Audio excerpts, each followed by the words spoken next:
Hey everybody, we are live with Allie from Maine's Confetti Quail, Hi, guys. and Allie's been around in quail for a long time, off and on, right? Yeah, I remember Yeah. when I first started doing the internet thing with quail because we've been raising quail for over 15 years, but I wasn't like a fan of like the social media and the internet stuff. So when we started doing that, it was like your pictures, and your graphics. So it was pretty cool to see. Um, Yeah, that seems like a while ago, but you've been in it for a lot longer than I have. Yeah, I was a newbie, and at that point, it was COVID. Um, so when I had started, I had been a stay-at-home mom for quite a while, and I was getting into the homesteading, just so I had some things, to do with my kids. And um, the quail came onto the property during COVID and during homeschooling, and I originally thought it was just going to be a fun thing that we could figure out and play with together and get dirty and be outside and off the tablets. Um, but then I found Martin's group, the Color Genetics group, and Terry's group, and my shire, and it got the quail math bad. Yeah, yeah, a lot of people know how that goes. Yeah, but when I started, it was interesting because the quail communities became like my social communities. That they were, became my friends really quickly, and I talked to a lot of people who knew a lot more than I did. Totally green and being like, hey, how do I do this? How do I incubate? And what's this color? And I just kept bothering people and making friends. And yeah, and that genetics group was something that I went into and just read like a textbook every post for about 6 months because it was just something that was really interesting to me. Um, and it took a long time to figure it out. But all the pieces, clicked, and as they clicked, I did my graphics and shared what I was figuring out. As I was going, and I made a whole lot of mistakes, and things have changed since I've been color breeding too, which has been interesting to watch, and new genes that I've never worked with before. So I'm itching to get back into it, but yeah, it's been a season and a season, and I'm going to be starting over again for the third time this year. Um, it's it's been since I started. I don't think I've loved doing something as much as this ever. Um, I don't know what it was about it, but I had chickens before, and I never really got into it. But when the quail came, that was a whole different ball game. It was something that I could process myself, and it wasn't so intimidating and really fulfilling. And yeah, how fast they go, and yeah, it was a lot of fun. yeah. So I'm a homesteader with my family as well, and quail for me was always something interesting because of the fast turnaround for meat, and like we try to raise all of our own food here on the farm, the for self sufficiency. So quail, it's fast. And I don't care for chickens. I did chicken breeding for a long time. I raised Ayam Samanis, and I mean that's a whole mess, and it just takes years when you make an adjustment in your program before you see results. Mm-hmm. And with quail, you could just make adjustments, and I just like when I first started, I kind of like you, but different circumstances. I I accidentally killed a lot of quail because the information wasn't out there, and I say this all the time, like when I first started, the internet was, not my thing.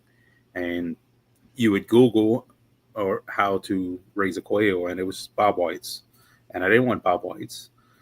Um, so I found many different ways to not raise quail, and I never got discouraged, and I just kept on it, and I was like, I said if I ever figure this out, I'm never gonna let anyone else feel like this, and because it's a miserable feeling when you go out there and it's like, oh man, what did I do now?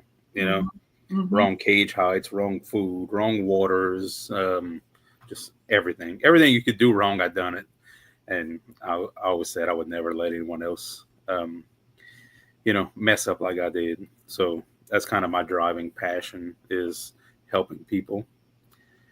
And it, I met a lot of friends, and the quail community is great for making friends. Yes. Yes. Yeah. And even though I've been so in and out the entire time that I've been out, they've still been friends. It's really been something. Yeah, So the fail part, right? Failing forward, yeah, learning as we go. Yeah, that was something that I wasn't quite prepared for, but it was, because they grow so fast. It was like, you'd get through the incubation and you'd have the troubleshooting there. And I had notebooks filled. I had, however many thermometers and hygrometers, and trying to figure out what was going on with my incubator and getting new incubators. I started out with a cheapy one off of Amazon, and it was an absolute disaster. My first hatch was 2 birds out of, I think, I can't remember if it was 30 or 60 eggs, but it was a complete fail hatch. And one of them had issues. And I remember my kids were so excited. I was so excited. And then hatch day came. And of course, it was like, it was not a great situation. So we had 2 quail in totes in the house for a little while until I could order more. And then this is what I have conversations with people too, though. When they first start, it's like, okay, these things went wrong. Have you thought of having this in place? And it's just, even starting over again for me. The last time I had quail, I just got rid of them a few months ago, but there are still things that I wish I would have done differently, getting them again. And now that I have a complete blank slate, because I'll be moving, relocating, brand new infrastructure, everything is going to be different.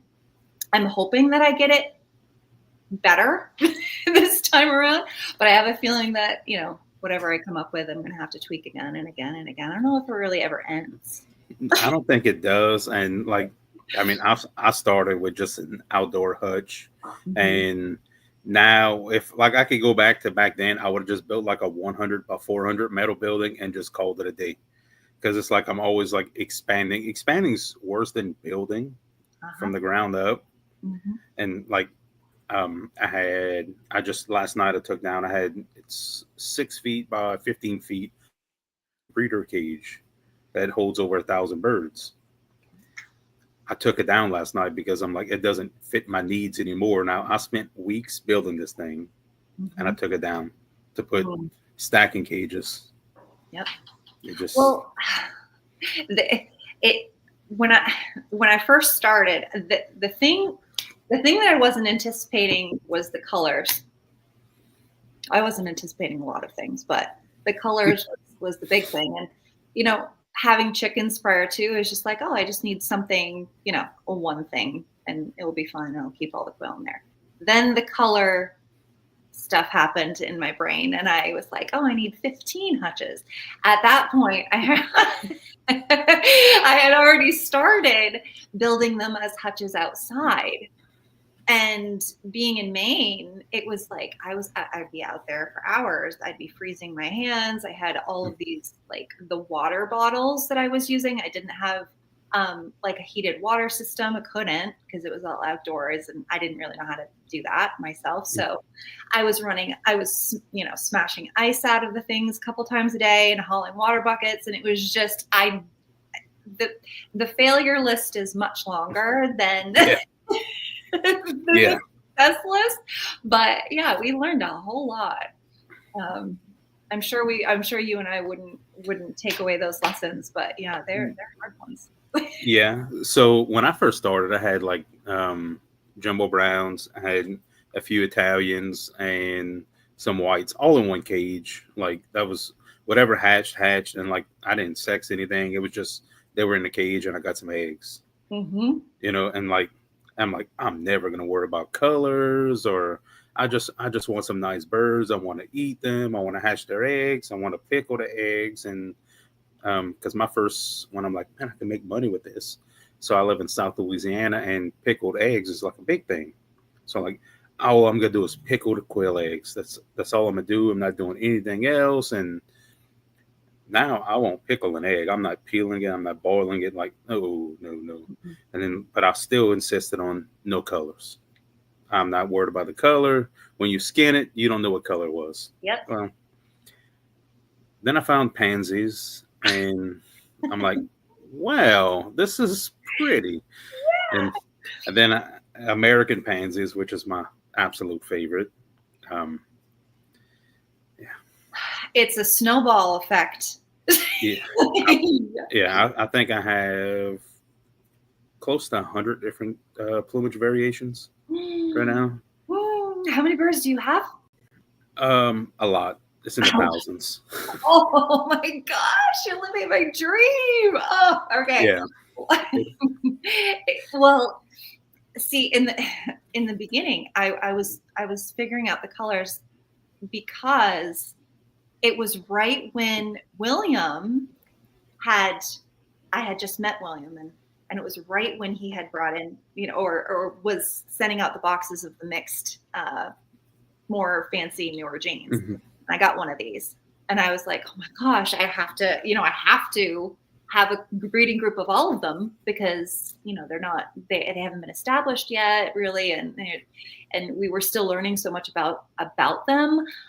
Dana Manchester lives around where I live, and he became friends with me, and he would come over, and the first pansy that I got, or the rock off, he came over, and he had never seen it before. He hadn't seen the sparkly before. So of course I've got Dana, you need to do this with the sparklies. And it was just so exciting. But yeah, having all of that mixed box, it was like a 30 count of eggs, but it was like 30 genes that started that process of, well, we have to make more, and I have to figure out, how to select breed for them and stuff like that. So I don't think I would have, I don't think I would have thrown myself into that so heavily, so quickly, with all the breeding groups at once. But it was a busy couple of years, and I had some amazing birds come out of that. But it definitely threw me. It threw me real hard. Yeah. So yeah. So this time around, my goal has always been the meat and eggs too. That was the reason for them coming in. And then we had fun with the chicks, and chick boxes, and it was, well, how do I get this to pay for itself, because it's expensive and takes a lot of time. So worked in chick sales for that, and but going into them again, the meat and eggs is definitely always still top priority. I will have some colors, I'm sure, but they're all going to be feather sexable. As tempting as it will be for me to have, all of them again. I just found that even with sharing it with people, it's a lot of stress for people who are new to have things that they need to vent sex and all of that. So, and waiting for them to grow out to be able to do that. Yeah. It can get a little hairy.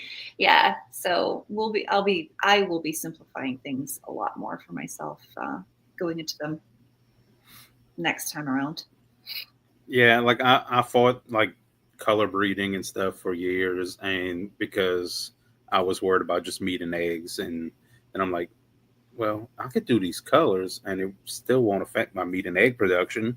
Mm-hmm. So I've kind of just played with it on the side, and I'm not a fan of sparkly, just not, you know.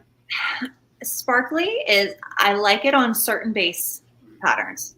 I love heterozygous sparkly on fawn, the Italian Manchurian. But when you get into the homozygous sparkly, a lot of them look Rosetta to me.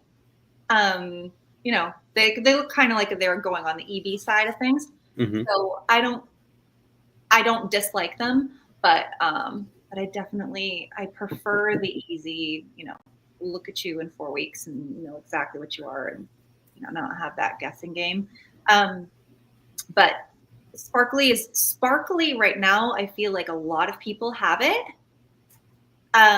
And I'm more interested in personally in getting back to like the Manchurians. Yeah. Maybe having fee in there and having like a really nice pearl fee line, fab fee line. I'm definitely a sucker for blue. If Naomi's on here. I like blue. Blue is gorgeous. Yep, gorgeous for me. I love that on a wild type base, but I'll probably stick with mostly just fawn wild type base and call it good and play with dilutes here and there. But aviary style isn't something that I have done in the past.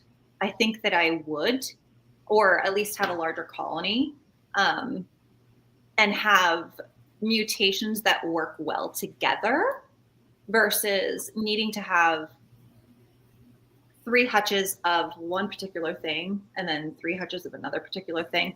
I think I would embrace the mixed flock personally, as long as I knew what it threw and the bases worked well. So, not having fawn and EB together. Yeah. But, having your fawn and your wild type and having your dilutes in that would make sense. Having your EB with dilutes would make sense. And pansies with dilutes would make sense. So I think having the rainbow isn't something that I'm going to shy away from, but it will definitely be a simpler system for me. Yeah. I love fawn Italians and Manchurians. Mm-hmm. They do not love me. No. I have a ton of Italians and they just don't like to lay for me. And a couple years back, I got rid of all of them to a friend. I'm like, come pick them up. They're not laying. Like, I don't want them. And he came get them. Next day, they started laying. And like, I didn't have anything fawn. And then I got fawn again. And I'm having the same thing. But like, I have some pearls and they lay well. My Italians just do not lay well. They don't like me. And like I got different bloodlines from different breeders and like, like maybe it was a bad one. No, it's just a fawn thing. It's like if I want to get 30 eggs a day out of them, I better have 100 birds. Mm-hmm. Mm-hmm. And I'm like, this is ridiculous. Wow. I don't think I ever had issues with any of my layers other than when I did celadons. I will never do celadons again. I have some. I'm sure you do. Everybody loves to have them, but yeah, I was obsessed with them, and then I wasn't so obsessed with them after the more I worked with them. I'm sure the lines have changed now. When I was working with them, I was getting them from like eBay and Etsy, and there wasn't a whole lot of people who had them at that point that I was seeing. So I just wanted the colorful egg baskets. But I think a lot of the lines that I started out with weren't great. So that may have been, the reason for them not working out well for me. But yeah, they were fun, but I found that they were that they just declined a lot faster than my jumbo lines. But yeah, I have a tier of celadons that they are 14 months old and like they haven't laid an egg in a week, so they get to go to freezer camp tomorrow. Yeah. Yeah, the jumbo lines definitely are better layers. I have a few different celadon projects. One of my release probably late summer is jumbo white celadons. Oh, nice. Yeah. That's gonna be be cool. And then another celadon project that'll probably be later in the year, but because it just takes so much time. But it's still faster than chickens. Or goats. Like I feel like I have one goat that's been pregnant for like a year. Like I don't know. I think she's tricking me. Well, that's why we get in trouble with the quail, because it goes so quickly. And it grows. Yeah, yeah. It was back to back. I got to the point where I had way too much, way too fast. Um, and I didn't realize how important it was to have, like I said, the bachelor areas, not even just one, like multiple for the different age groups, after they were sexed out, uh, and the brooder space. And I mean, you said you killed a lot of birds. I've made a lot of mistakes too, trying to figure out, what would work. And I had tote setups. I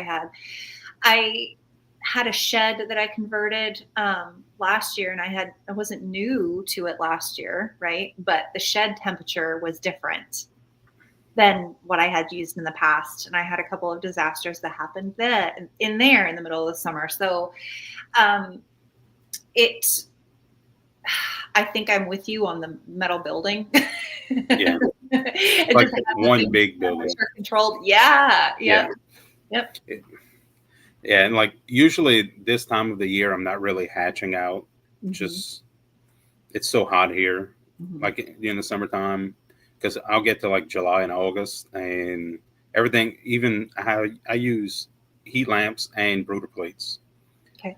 So, like when my big batches is multiple heat lamps on Inkbird controller, Mhm. and I'll put batches outside and the light never kicks on because it's so hot, even at night. Yep. So it's a mess. Like I actually have fans in my brooders where the fans kick on because it gets too hot in the summertime. Right. I Yeah. have, yeah, I moved. It's over 1,000 chicks yesterday into brooders, and I locked down another GQF full of quail eggs. So I'm hatching, and then tomorrow I'm going to get a GQF tower brooder. Yeah. That's so Yeah, exciting to me. yeah, Yeah. Yeah. yeah. I'm like, this is ridiculous. I'm in the like the off season of hatching right now. So have you noticed a decline yet with people wanting No, hatching eggs? No. No. no, it's I think it might even be increasing right now. And Hmm. usually it's starting to slow down at this time of the year, but it's actually increasing. Then I have some orders from some people far up north, and they're like June ship dates. Hmm. So, but it's well, I'm also a moron and did a 50% off sale in April. So, you know, I don't always make the best decisions. You set yourself up for that one. No, that's a good problem to have, though. That's good. No, it Yeah, means a lot of people are going to get some nice birds. It's great. yeah, it Mhm. was. Yeah, it's been a very fun and busy month. I can't imagine. I would like to. I'm very excited to get fluffs back and all that. But Yeah, yeah, uh, that's that's part of what I'm still trying to figure out is how much is too much to handle. yeah, Um, Even just with me, it's like my season's really short, especially with things outside. So it's like a hustle for a few months, and then it's not so much in just a 6 month period of outside chores. But it's how much can you do before you start hiring? How much eggs do you want to sell, or do you want to go into a different market? Like that's kind of the phase where I'm at right now with it, is like thinking about how things happened before, what I could manage before, and you know how I might do it differently going forward. And I don't know that yet. It's it's easy to bite off too much for yeah. me. But For me too, I have a habit. I'm a big dreamer, yeah. and I have a habit of growing too fast. And Christina always she brings me back to ground level, and she's like, "Hey, look, we have too many birds. We don't have the sales for this," and then I end up butchering them and selling them anyway. So, but I've done that several times. Just grew too fast, too quick, and then butcher down. Mhm. Um, I have quite a few different avenues that I sell quail eggs and quail. So if I grow too fast, for me, it's not an issue because I do have an avenue to sell like all my roosters and spent hens and stuff like that. So um, I also do business coaching, Quail business coaching. I think I invited you to the Facebook group. Did thank you. Um, so that's something I really enjoy doing. It's it's exciting. It's exciting when that you know, just a lot of it's casual conversations and a boost of confidence with some people. Mhm. And when you get the text message pictures of their first sale or or their first big purchase, um, it's pretty exciting. Send you the baby pictures. Yeah, and then like so I don't it's a funny thing, like I get people to try to offer to pay me to do it, and I'm like, no, I do it for fun. Like when you make it big, I want a hat or a T-shirt or Yeah. something, like so I get hats and T-shirts, and like I wear them on my live streams, other forms of gear. Like that doesn't bother me. I love that you do that. It's he just popped in, Mr. Larry Line with Double L Quail. I wore his my last live stream. He sent me a hat and a T-shirt. Yeah. Actually wore his T-shirt yesterday. That it's, for me that's payment and watching everyone else succeed. Hmm. Um, Well, I don't. I think you meet more people that way too. yeah, Yeah, and and I then don't. I learn more about people about things as people ask me questions too. So it's probably the same with you. yeah, you learn a lot, and even even sometimes like doing the one on one with the business stuff with people newer into selling stuff, I pick up on stuff that they are doing that I'm like, man, this is pretty smart. This would work. Hmm. That I mean, they didn't realize that they were doing that great. So a lot of the times it's more of a confidence thing. It's a confidence booster on people selling, and you know, because I mean, if you could raise quail, if you're raising quail and you enjoy it, if you could at least pay for your feed, your costs, I mean, that's amazing. And that's kind of where I always try to start with people because realistically, with the cost of shipping and the foam and the expenses and the feed and everything, for me, like quail farming full time is not something that I'm interested in because I don't think I want to get to that level where I would have to do it as a job. I love my job. I've seen a few of people I work with in here, so I'm not going to talk too bad. You know, no, I absolutely love my job. It's super fun, but I do enjoy the freedom my job allows me to do quail and to network with people, and I enjoy that. And I debate if I'm gonna like season to season if I'm gonna ship it hatching eggs again next season or not. Um, you never know. Things can change so much in a year. I well, so so I found myself a bit in an opposite position. Uh, I had the I had my brick and mortar business that I had started. That was the first time I was like, okay, I got to kind of put Quail to the side um, because I couldn't do both.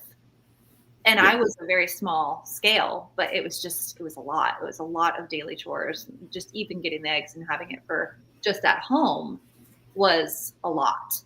Um, Putting the business on top of that and the email messages and calls and all of it, I couldn't do both at one time. So I think I I remember going to work though, and that's all I talked about with my clients. So they're like, "Oh, how are you? Do you like your business?" And I'm like, "Honestly, I just want to be a quail farmer." And they would look at me like, "That's really what I would love to do all day long." There's the give and take part of it though, of you know it did lose a lot of its fun for me um, because it was a lot to handle. But I think the thing that was difficult was because I just had too many projects going on at once. yeah, Um, And some of the birds that I really loved that I would have liked to have kept for a long period of time happened to be like project birds that were in between the beginning of a project and then the end result of that project. So it was like I would hatch them out and they'd be, carriers of something, but they'd be the most amazing birds. And I didn't get to have time like to really enjoy them. They would either become food or I'd sell them off. And I was like, had to do the next one, just to get that end result, to make it something that would be what someone would want to work with and have it be predictable. So it was just like, I feel like that part of it took away the fun for me in some ways, because it was just like, I didn't have that time with the animal, enough time with the animal to like, to really be what I wanted to be as far as like, caring for that animal. It became more of like, how quickly can I get to the end result from this project? And that's when it kind of wasn't sitting well with me. But yeah, going into something mixed, it just makes much more sense, and I can replace them once a year and, enjoy my careers. Yeah, it's fun and it's enjoyable. It can be overwhelming sometimes, and sometimes you just go sit in the quail barn and watch the quail, because at the end of the day, it's a passion. Yeah. I truly enjoy my quail. So when I'm irritated, I have a chair in the quail barn just for me to sit, and I'm sitting with the quail poop smell, with Yep. all the roosters I have, and with, Yep. and got a few flies in there hanging out with me, and just clear my head. That's my favorite place to be too. Mm-hmm. Yeah. It does something. I don't know. It's always been that for me.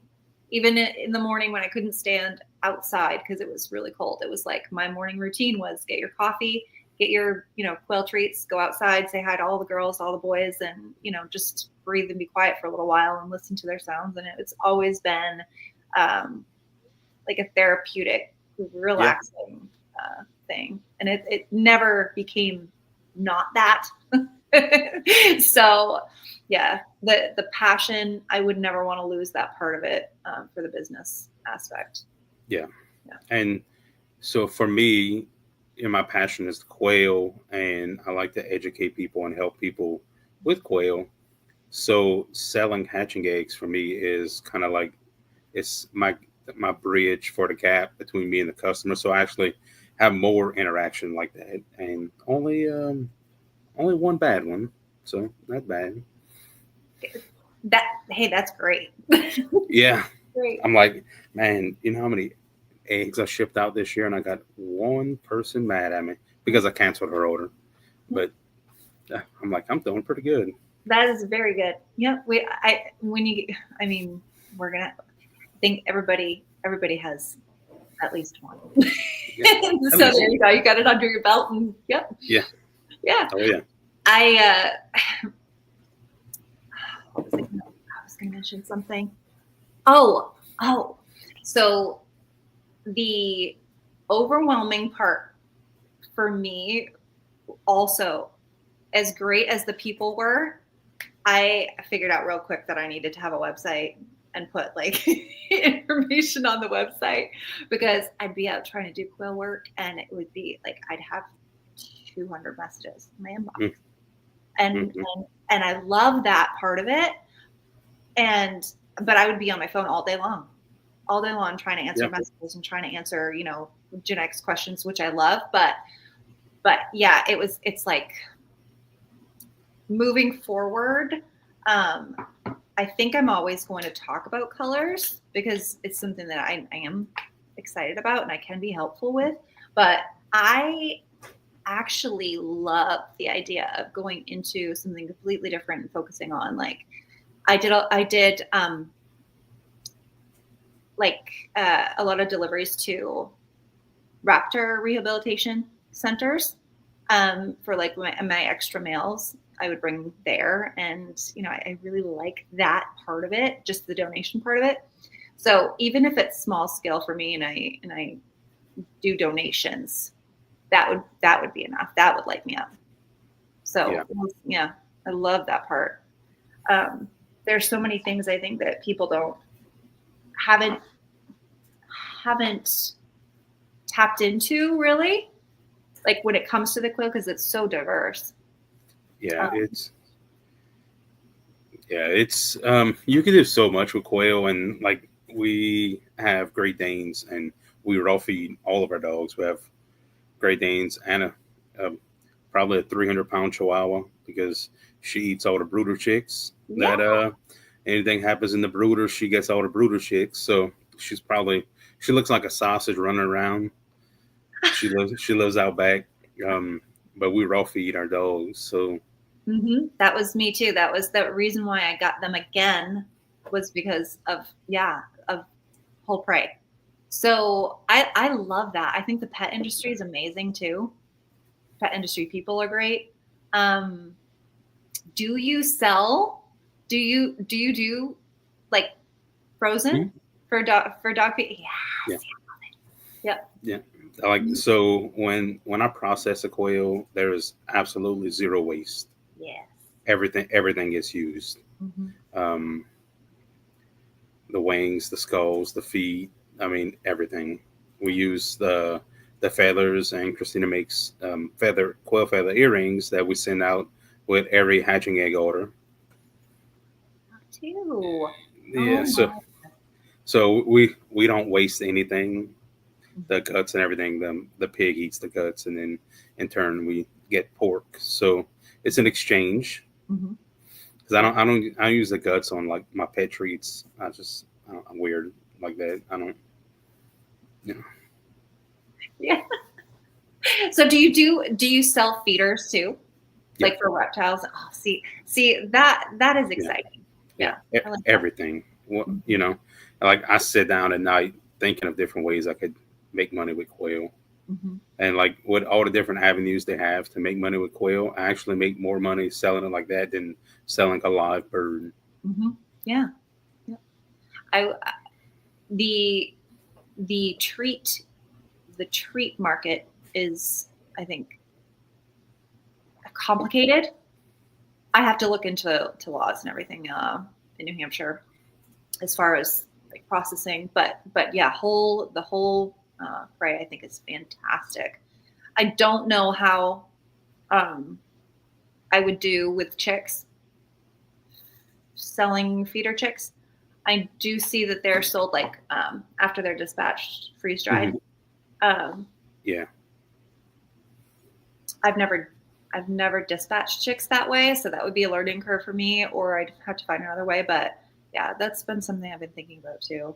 A lot of people might be mad at me for saying that, but it, yeah, everything has to eat, right? yeah. I could show you a few tricks on how to dispatch the in bulk on the chicks. Okay, all right, yep. Oh, look, I got Jacob. I'm drinking out of my cup. Yeah, I'm limited to myself to 1 cup of tea tonight. I drink tea for the live streams, coffee in the morning, tea in the evening. Nice. Um, just one of my things. Yeah.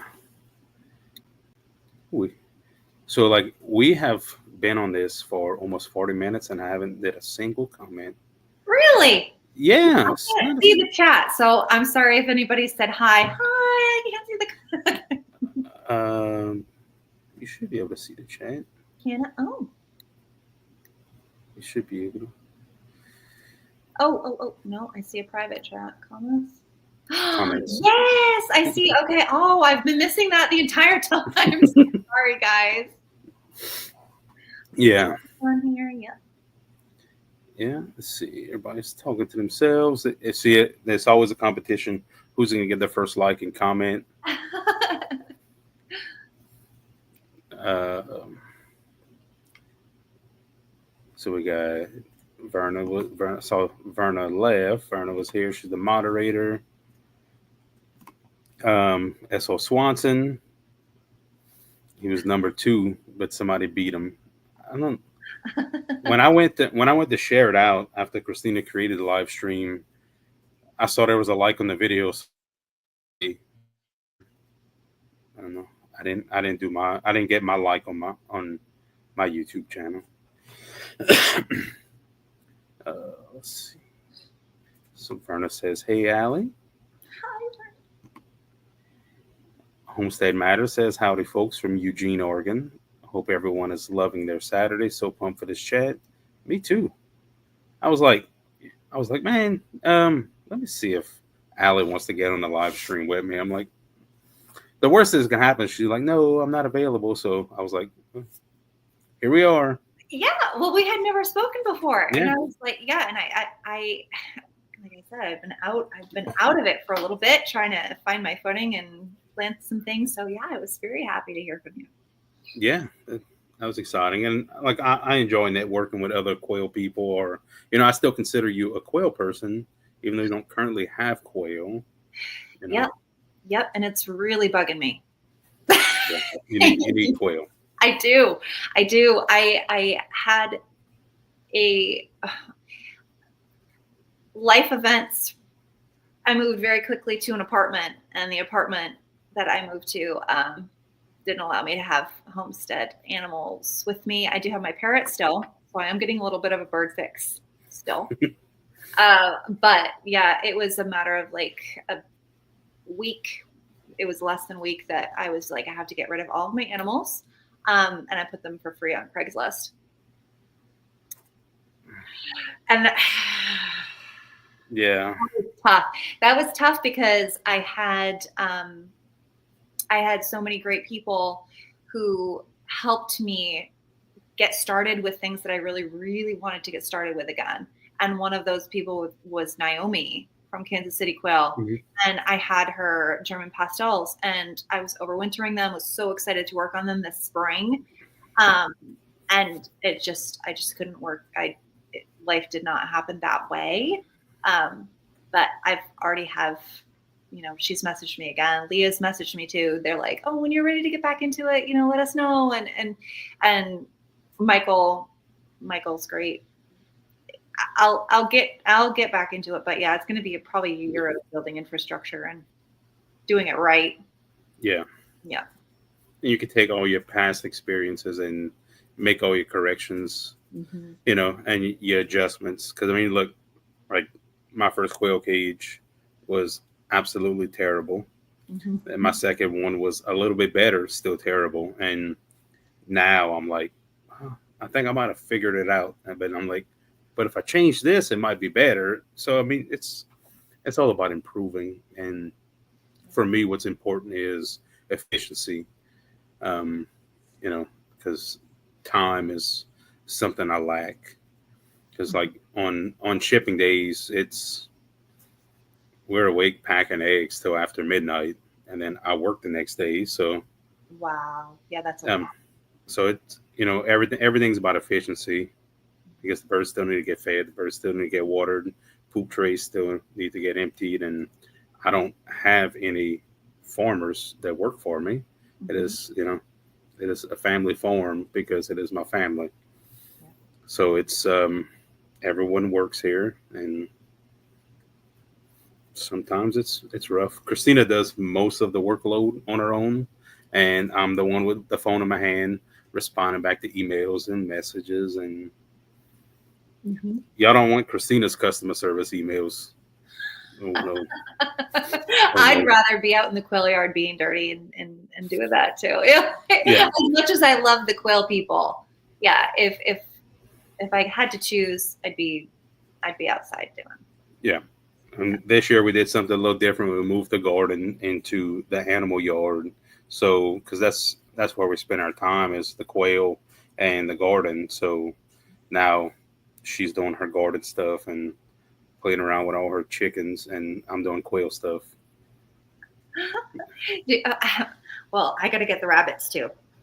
We have rabbits. Yeah, got to diversify a little bit. Yeah. Yep. Yeah, We got out of rabbits a couple of years ago, and it was like we're not going to get them again because we had meat rabbits, pet rabbits, we had all of it. It was just annoying, and like we were selling rabbits, and we weren't even eating rabbits, and the whole purpose of having them was to butcher and eat. And I was like, let's just get rid of them. So we got rid of them, and we got them back. And so far this spring, we've sold rabbits. We didn't eat any. So we're back down that road again. Yeah. I had a breeding pair that I was going to get going too, but those got rehomed. So I'm gonna have to do some more. I'll do some more research, but yeah, I do have an itch, especially during when I can't do much with quail during that really, really cold part of the year. You know, I gotta fill that void with something. So yeah, we had like 3 days of that cold weather this year. 3 days. Like, yeah, 10 inches of snow, and 3 days later it was in the 70s. See, I live in the wrong space. Yeah, but then we have like hurricanes and alligators and mosquitoes, and you know. Mm-hmm. That's true. Yep. Yeah. Yeah. No, thank you. And humidity. Yeah. No, thanks. Yeah. Yeah. Nope. I'll take the ice. Yeah, like it was 8 o'clock this morning, and it was like hot, like not even just warm. It was like hot, sweating hot. It was, and I'm like, we're not even in May yet, so it's pretty bad. This is the first couple of weeks we haven't had any snow on the ground here, so I should be in a barn right now playing with babies. But we'll see. late summer, maybe fall, hopefully. Yeah, that's not far away. Feels like it, though, when you can't get your hands dirty. Feels like yeah. Just get you like a pot of dirt, a pot of potting soil, and just play in that. Yeah.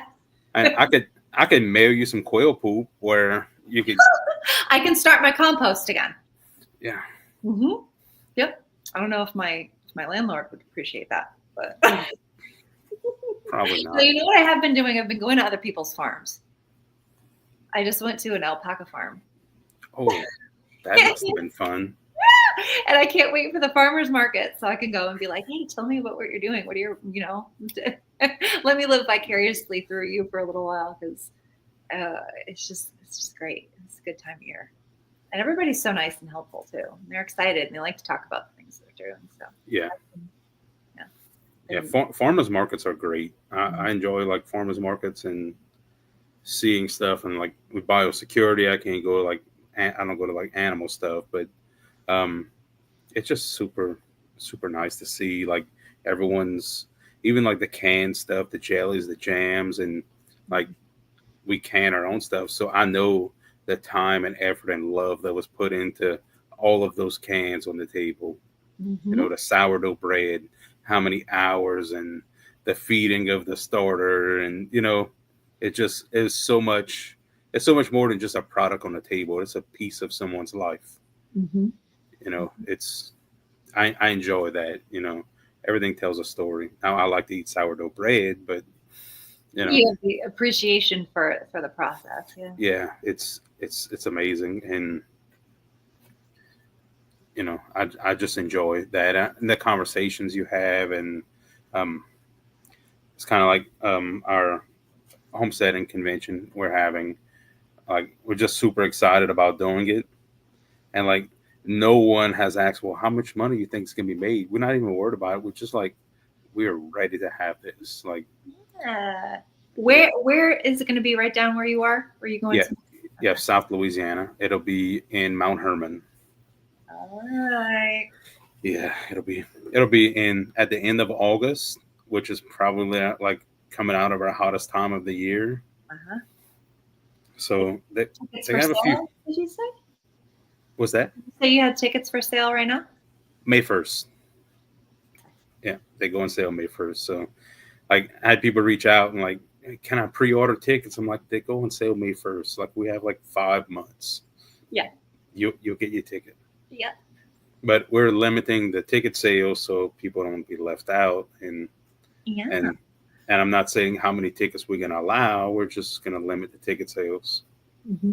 I'll give a notice when we get to like 50 more. But then again, we might open it up and just like let it go. You never know. Yeah. Yeah. Yeah. It's exciting. It's fun planning it. It's going to be hot. And I try to warn like all my northern friends that it's going to be hot. The humidity is going to be bad, but it's going to be fun. Yeah. It's going to be fun. I hope I haven't looked at any questions at all. I'm looking for questions. So, no, my friend Brianna says, "What would someone have to pay to get Aaron's famous pickled quail eggs?" Well, if you boil them and peel them, I'll pickle some for you because I'm not doing it. Not done. We've spent so many late nights boiling and peeling and pickling thousands of eggs because my wife Christina blindly follows me into the dark, and my goal was I wanted to be a large pickled quail egg business, That and changed. that changed. Changed real fast. Oh yeah, I I mean I like when we have extra eggs. She's like, "Hey, you want to put these in the refrigerator so we could eat them?" I don't want to eat them. Don't want to look at them. No, I pack so many in foam, Ah. Mm-hmm. and I got big rough fingers, so like sometimes you break them pushing them in the foam, and like, I don't Yep. want to do anything with them. Mm-hmm. I, it's Well, you had to try it out, see how you liked it. I did enjoy it, Yeah. but I found other things to enjoy. Now I have a bucket in the corner of the quail barn, so like any broken eggs I'm collecting, I play basketball and just toss them in the bucket. And then the dogs eat it. Yeah, the dogs or the pigs or somebody eats them. Yeah. Yeah, somebody gets them. It just not me. Yeah. So I found the comment. Um, yes, Waisaki says, "Wait, so why don't Fawn and EB work well together?" So they'll work well together. They'll you can layer the genes on it. It's not going to do anything to the bird. It's not like it's something that's going to cause a health issue or anything like that. So what I mean when I say that is just aesthetically, for my personal preference, something that happens with EB and fawn is that they can exist on the same bird. So instead of getting like a really nice clean EB, like a nice looking Tibetan or a nice looking Rosetta, if that bird has fawn in it too, what happens is something that's called the fawn enhancement, and it gives it this extra it gives this extra variation to the pattern. It adds more to it, makes it look more busy, and then I kind of see it going into the territory of what like a homozygous sparkly would look like. They are not the same. They don't look the same. They don't act the same. The genes don't. But visually, to me, if I wanted something dark and detailed, I would prefer a sparkly over a fawn enhanced Rosetta. It's just more intentional, plumage appearance wise, in my opinion, to have that. And the other thing too with it is when you have EB and fawn and you're working with Rosettas, you're gonna get Italians, and you're just kind of mixing the pot a little bit extra. And people who buy something that looks like a solid brown, not feather sexable, and then they start hatching something like Italians from those birds later, it just adds a little bit of confusion to the mix as far as predictability goes. But there's nothing wrong with it. It's just a personal preference for me. I wouldn't, if I were to do a group of several mutations, that's one in particular that I would avoid having together for me personally. Yeah, and for years I just mixed everything, and now everything's separate, and like it's it's been a process the last several years of breeding colors. Yeah. I like good bits. It, yeah. I did what you did, and I drove myself nuts with it. And honestly, all of the people who wanted birds from me anyway, they all wanted a mix. They wanted, oh, just give me as many as you can, and they all look different because the kids want to name them and things like that. And I was Yeah. like, okay, why am I doing this?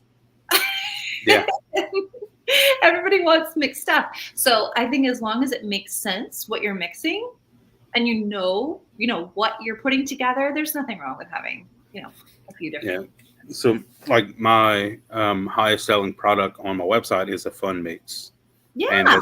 And the birds aren't mixed. It's just you're gonna get random eggs all mixed up, and that's my highest selling product. And a lot of people, it's cheaper.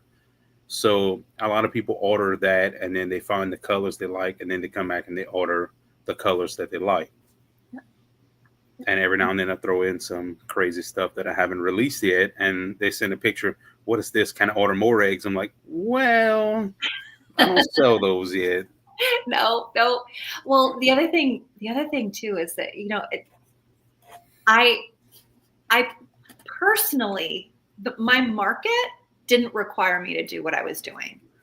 It was an alley thing. It was me having to know what every single bird was, having to test every single one, having to needing things homozygous if I thought that they should be.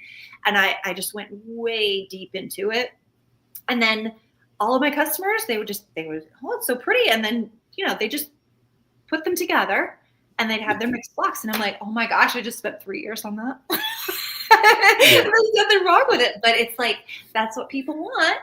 Then, I'm definitely going to go into it differently next time and not save myself a little headache. Yeah, it's still fun to do the color breeding, and but it's not something that necessarily you have to stress yourself out about it if your market is not demanding that. Yeah. But it's something you can work on stress free and still work on it. Yes. Where you enjoy it, and that's kind of where I found myself the last few years is like I have some colors that I may never sell. I just enjoy them, and I enjoy working with them. And like, if you message me and say you want something crazy, well, I could get you something crazy, Yeah. I had some really great things pop out that I would never be able to have, hatch true, but they're some of my favorites. Like those combinations, like the Andalusian fawn with het sparkly on it. Oh, favorite. But I can't do that, in a whole cubby setting. Like, and it was still pretty to look at. That's so nice. Mm-hmm. Yeah. It's exciting.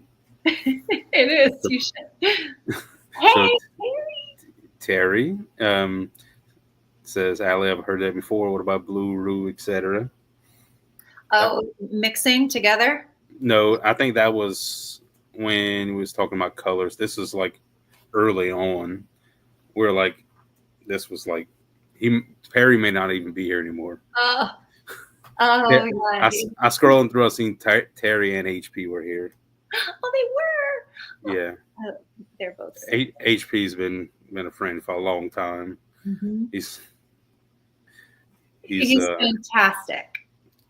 He likes his quail. Yeah, he likes his quail. Yeah. No, I don't know what he put that comment on there for. I don't remember. If it was in regard to not mixing certain things together, I wouldn't. He knows I wouldn't put blue and roux together too, so that's probably why I put that on there. I like if I've got a recessive mutation, that's something that I won't like do a double dilute with. That's got to be separate. But what about something blue roux?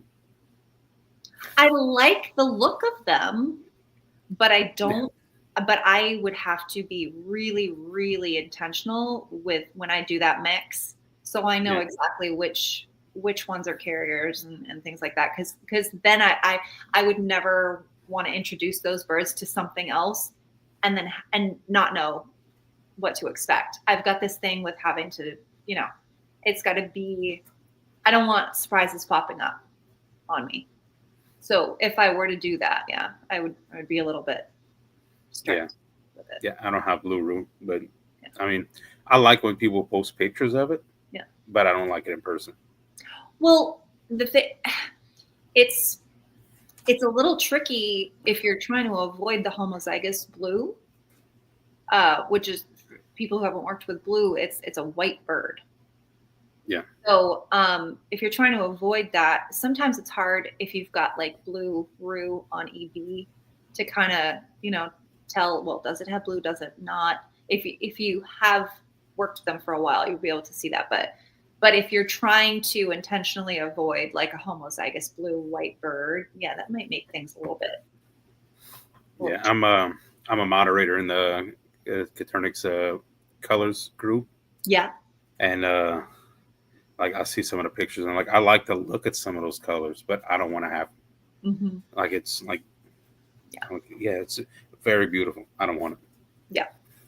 Like now, I may end up because some of the cages I assembled today, I put some dividers for some smaller groups, so I may end up with expanding my color palette. Okay. Maybe, It sounds maybe. like you already have an idea of what that might include. I thought about just filling it all up with pansies, but Ah, different color pansies, and yeah. yeah. There's my friend Jacob who sent me the cup. It says when I started with Quail, I only wanted 25 birds. Then I met Aaron, and he will not discourage your addiction. Yep. No, no. If you're looking for me to tell you to not have quail, you came to the wrong place.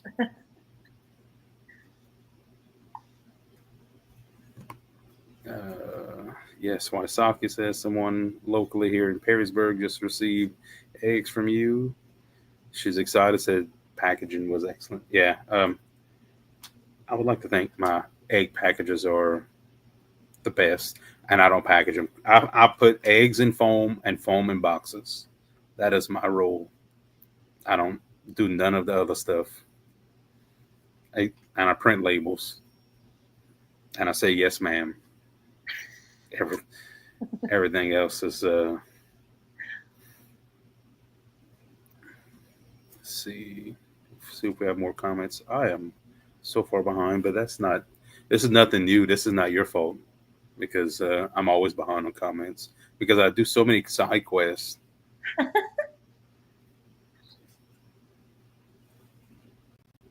Oh wow. Oh,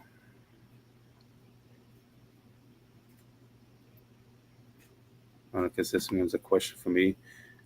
We have Californians and New Zealand's is the kind of rabbits we have. Christina won Californians, so when I was getting her Californians, I had Lane with me, and Lane wanted New Zealand's. So I am not the boss around here, so we have Californians and New Zealand's.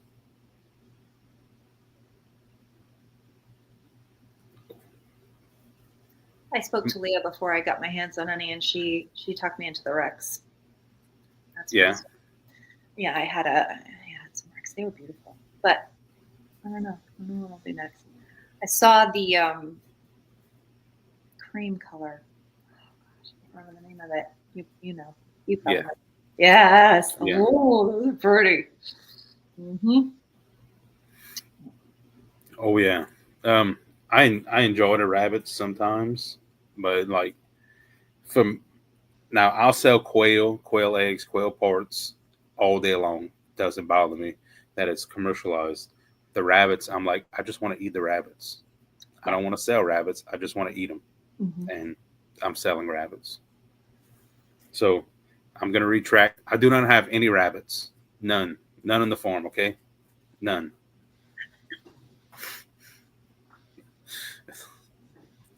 I might get to eat some rabbits soon. I do have a few. a few bucks I need to do something with. Let's see, Jacob's asking a gardening question for Christina. Christina, how don't all of your plants molt with that crazy heat so fast? Um, I don't know because I just pull weeds and water gardens and harvest stuff. I see she answered. We're go- Lane's not here tonight. My dad's wife came earlier to stop by and check on Lane because he broke his arm last week, and he left with her, so he's going to sleep there. So we're going on a date after this. Oh yeah, and then we're going on a date tomorrow because I'm going to pick up a tower brooder. So double date. It'll be a fun trip. Is that far? It's like 3 hours from me, Oh. but then I'm meeting up with a special person that I can't say nothing until we'll post pictures tomorrow. And it's, side quest. Uh-huh. That's a side quest. I keep But telling people I need to drive by. I need to go down and see HP and have some coffee. And I got to go down to Terry and have some coffee. if I don't know so much about Terry, but if you go to HP, I guarantee you there will be coffee. Yep. I don't Yep. think he drinks anything else. Nope. He gets his water intake with coffee. Mm-hmm.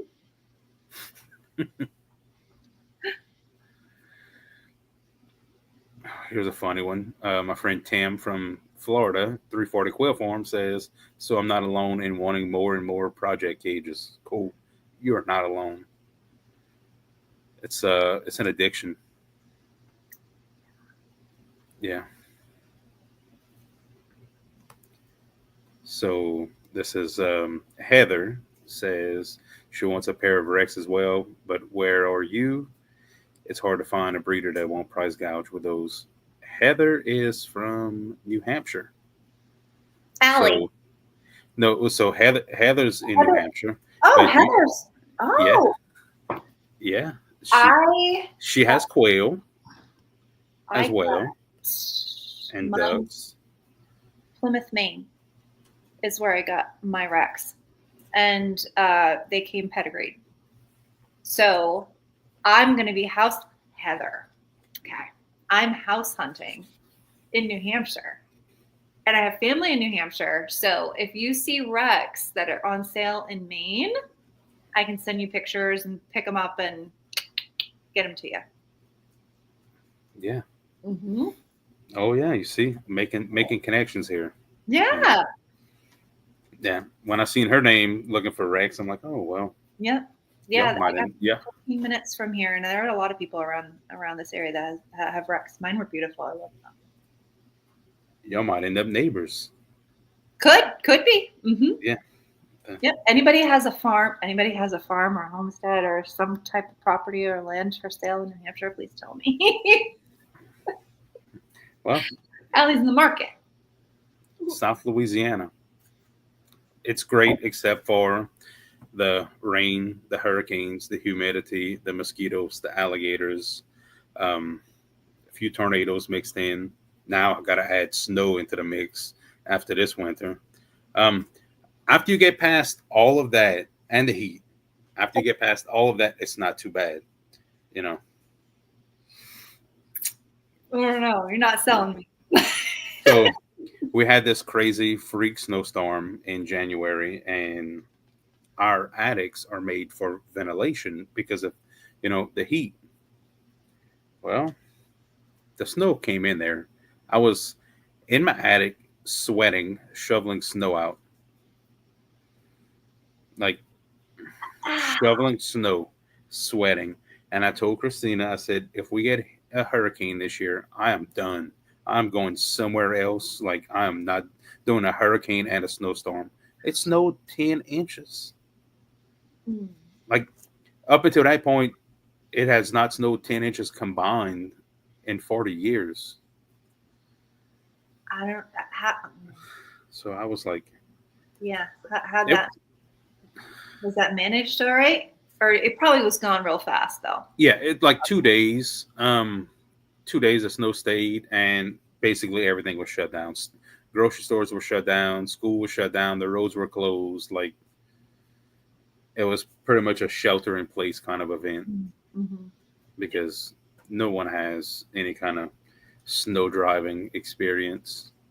Mm-mm. I do from my travels, but I mean, like, we don't have any kind of snow plow or anything like that around here. We don't have any salt trucks or any kind of de-icing equipment. So, like, they had 10 inches of snow on the highways, and it was it was fun for like 30 minutes, and then I was done. I was like, yeah, I shoveled. I finally got to shovel snow. So I have a big ice shovel that I usually use for quail poop. Mm-hmm. I finally got to use my snow shovel for snow. There you go. I was I was shoveling snow off the roof. I shoveled pathways to the barn. I shoveled my driveway. Um, it was fun. Yep. I don't want to see it again for 40 more years. Nope. Neither do I, and here I am. Yeah, there you go. Yeah. So Tim has a question for you. It says, question, is it correct Andalusian shouldn't be bred directly together?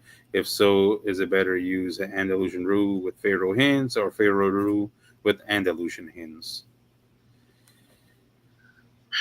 So I'm a little dated. Okay. So Aaron, if more info has come out since I've been around or active, let me know. But Andalusian has this risk of having this fatal thing that happens when you have it in homozygous. Um, Failure to thrive, failure to hatch. Um, so I always have Andalusian in het only.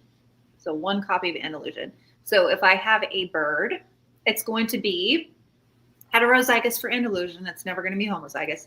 And I'm going to put that breeder to non-Andalusians. Doesn't matter for me if I'm using a male or a female as that Andalusian carrier. But if you want more Andalusians in your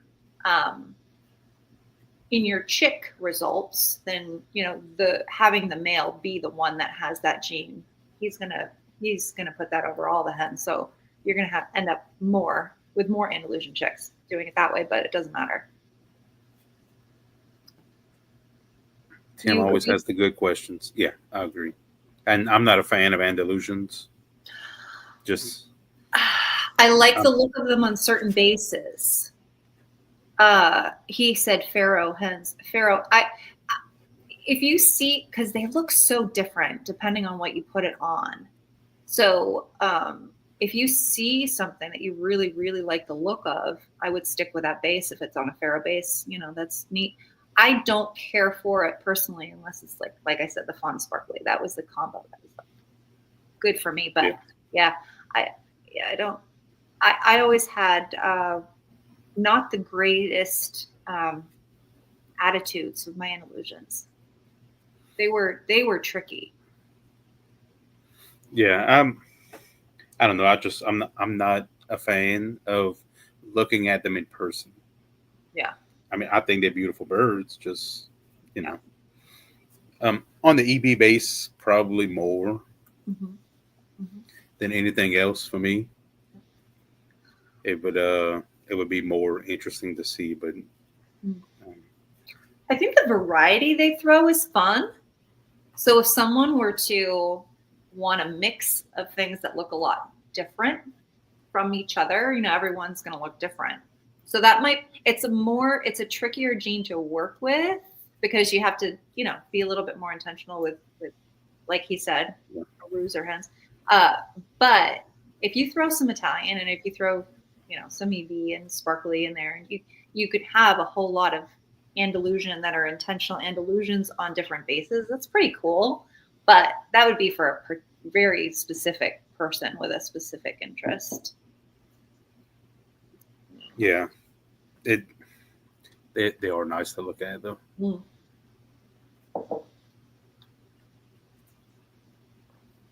see. I saw a comment. Clayton is asking, do you guys spiral breed? If not, what type of breeding regimen do you use? What is your preference? Me, Yeah. I did spiral breeding for mine. Um, because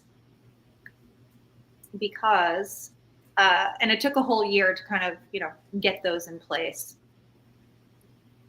because I was working with genes that I was trying to make homozygous, like a homozygous calico with homozygous Ozdalute, for example, right? After that project's done, if you only have one covey of that project, then it's like, okay, well, your choice is, if you don't want you don't want to mess up that color and end up with pharaohs and all that, like, you have to have something else, like another covey of that with a different bloodline, and then another one to be able to keep that going without having that being interrupted by adding like pharaoh in the mix and then having that in between, all that. So that's why I did the spiral breeding, personally, but it was a lot. Yeah. I have multiple coveys of each color that I have. So, you know, some are like on my pharaohs I have like good, great, and good enough on my jumbo browns. And the goal is always to have the great, but like the good enoughs are actually good jumbos. There's nothing wrong with them, but you're if you're not improving, constantly improving your lines, then what are you doing? You're reproducing at that point. So I'm always trying to improve. Like, don't think that like I have like a terrible batch of jumbo browns. It's just I have better grades as well. And when I ship out eggs, it's like you get the good and the great, and the good enough's kind of like, well, that goes for like meat production and stuff. And I truly enjoy just the tweaking of everything. It's just so much fun because you could do things so fast. So um, cleaning stuff up is fun. I it's like a mini challenge, and I try to focus on certain things. Like I limit myself on the amount of things I'm going to focus on at one time. But I don't get rid of the other birds. They on hold. You know, and like right now, I don't really have time to hatch out projects. I was just going to ask that. I said, well, I was thinking, well, you must have a whole room for project incubators and brooders and customer, I'm right? a I'm a fan of baskets. Yeah. Um, so I'm gonna go and get a tower brooder. That way, I could get back to working on some projects. I mean, I kind of have some working on, but like to work on more. It's That's what keeps me going. Is that it's interesting. Mm-hmm. So Heather has a question. She says, "I know Egyptian and Pharaoh are two of them, but or what are the other varieties you can mix together to do sex links?" Do Egyptian and fawn, and you can have sex link fawn. So, uh, autumn amber, Manchurian, amber Manchurian, and then they would the ones without roux would be Italian Manchurian. I can't think of another one. Can you? Range. Oh yeah, honeybee. Yeah, Yeah, yeah. yeah. I'm not a fan of it. Mm. Um, I think the and people that's wanting to sell chicks, I guess, would be more beneficial to them because you could offer different plumage varieties, sex length, where your hens and your roos on day one. I guess I don't do that, so I guess that's why it doesn't interest me much because I don't really sell chicks. Mhm. And so fail sex was so much easier because at 3 to 4 weeks, you know what you have. Mhm. Yeah, Like, that's what I would stick with. Absolutely. yeah. Mhm. So HP's over here bragging. He's having a cup of coffee in a special cup from Maine that someone sent him. Hi, HP. He, he's over here bragging. Yeah, it's HP used to send out some.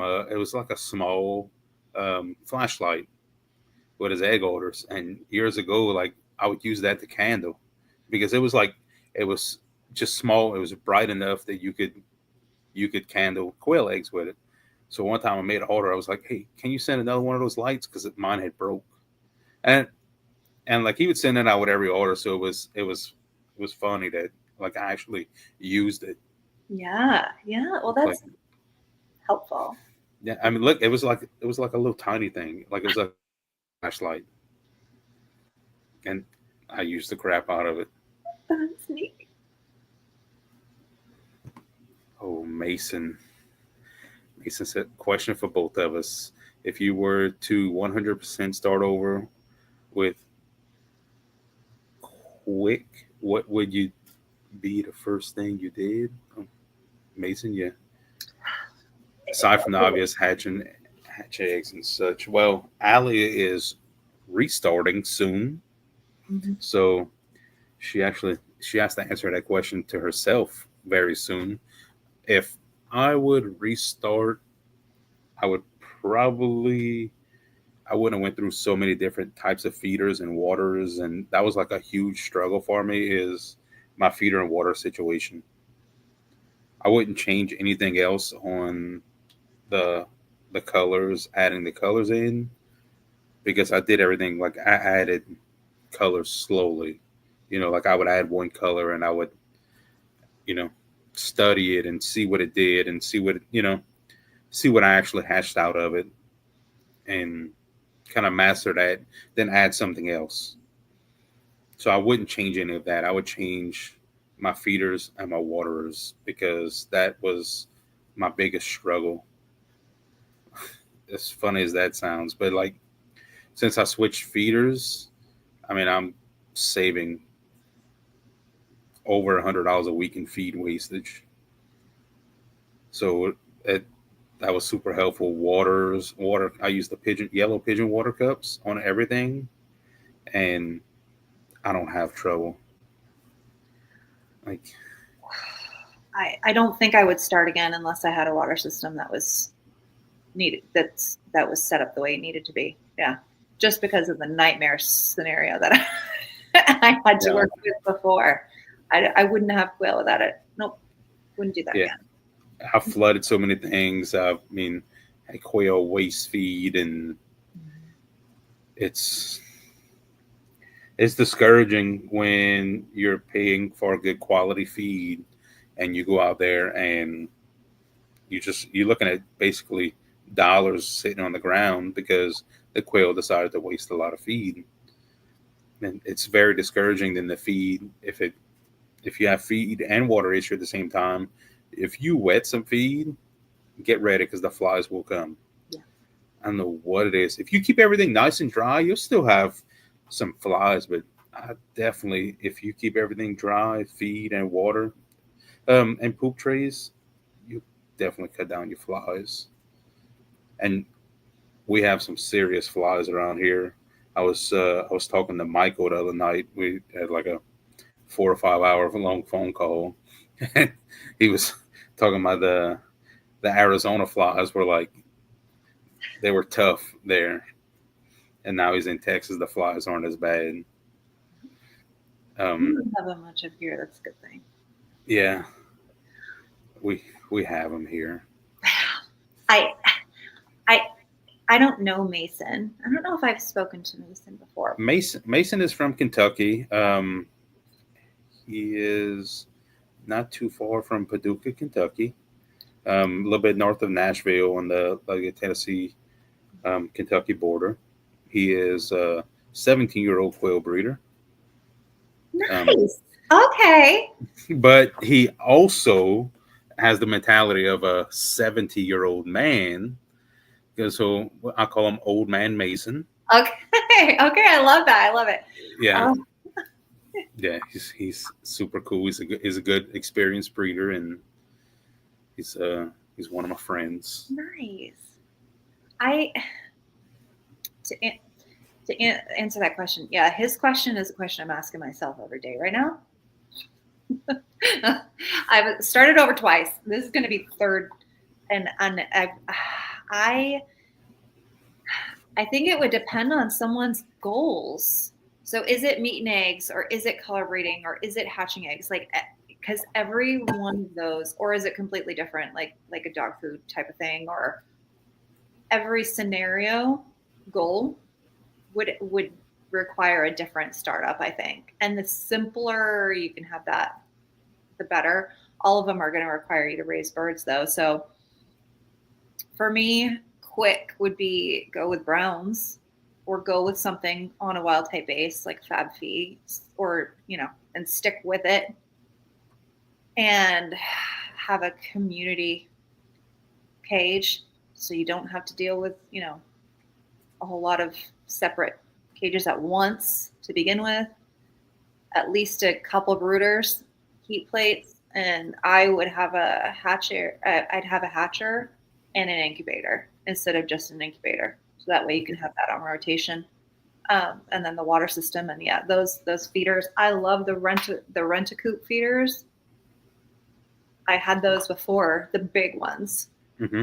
the big no waste ones. I would buy those again, or make your own. But yeah,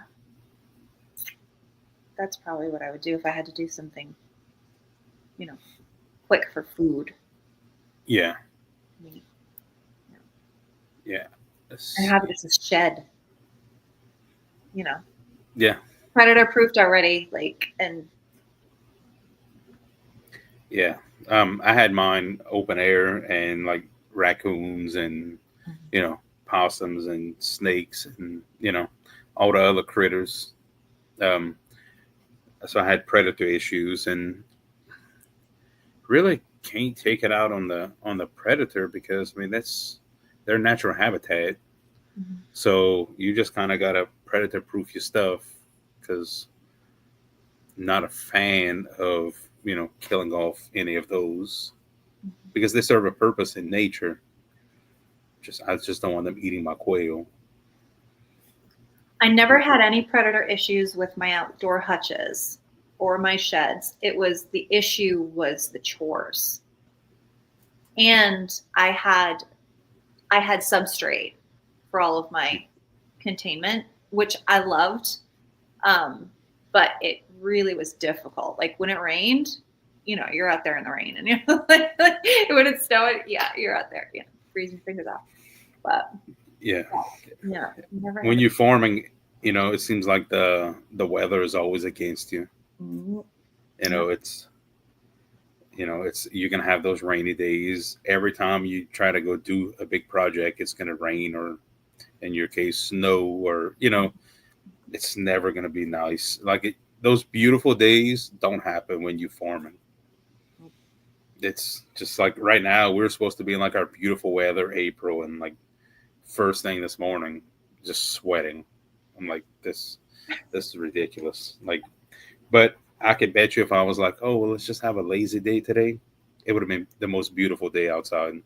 Oh, of course. Mhm. It's just I don't have any luck at all when it comes to weather.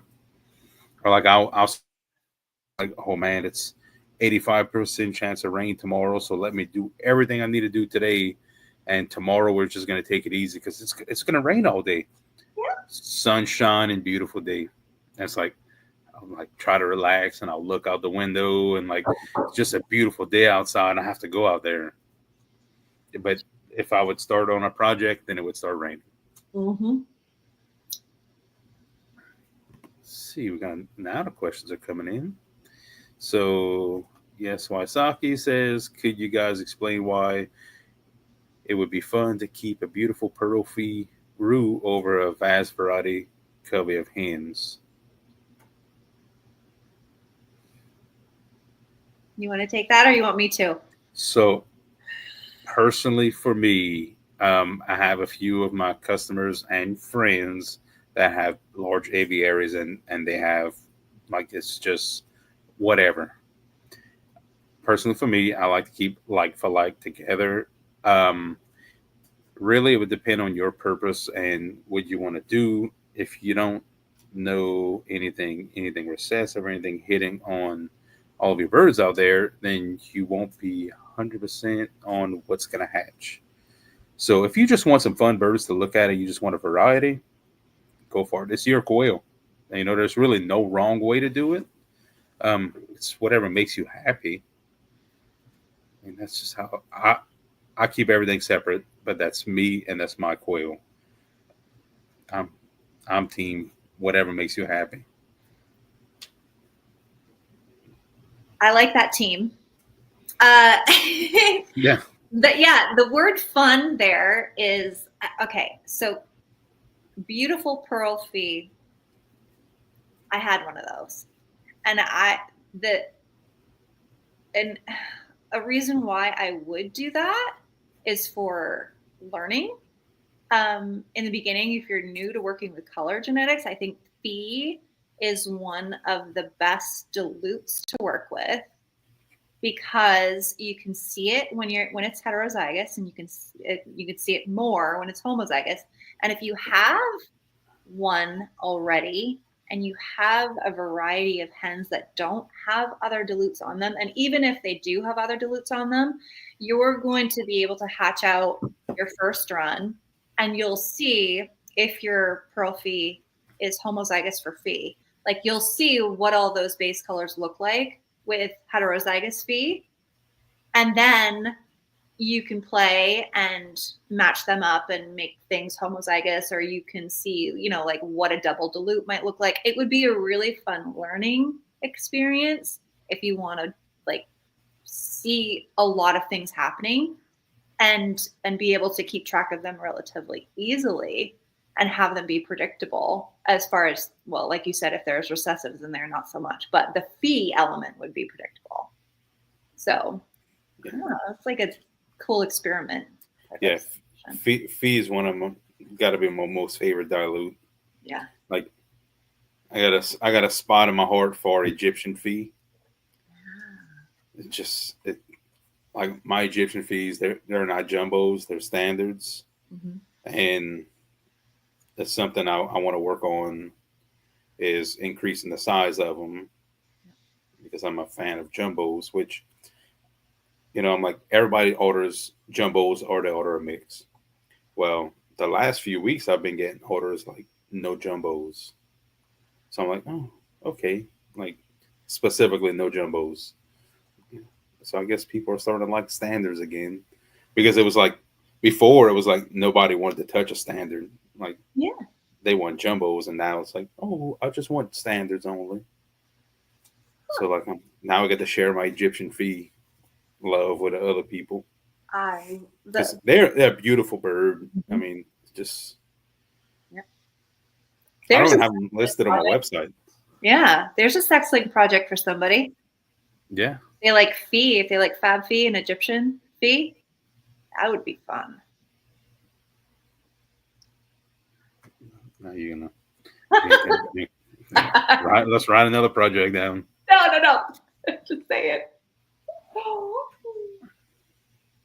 Let's see. Hope Seal says, I have Andalusians that I'm crossing with a jumbo white, trying to make them bigger. Should I change that to an EB cross?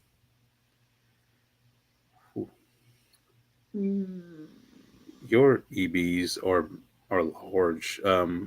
Hope and Shane Seal do have jumbo EBs, like just some look like some Bantam chickens. I've been to their farm. They're huge. Shane weighs every quail, and I Hope wanted some colors, and so I sent Hope some different colors, and I told Shane do not allow them to get on the scale because these are some standard birds, beautiful colors. They're standard birds. Yeah, So he's trying to make his Andalusians larger. Big, yeah. I see. I wouldn't put them with a jumbo white because the Andalusians, they have the white primary feather on there. If you start mixing in your jumbo white, you're going to have Andalusian tuxedos, and then visually they might look like they don't have dotted white on them anymore if you're select breeding out, but they're always going to have that white primary, so it's going to be a guessing game unless you test breed. That's yeah. I'd put them with an EB, yeah, personally, without dotted white on that EB. Yeah. I know where you can get some from. I have some. I have some hope. I have something I could show you. So Heather says, I just started hatching out my own quail eggs. I'm doing great with hatch rates, except for celadons. I know she did voice the text because I text back and forth with her a lot. So I know she did voice the text. For some reason, I'm not getting fertile eggs. What are your recommendations? Ooh.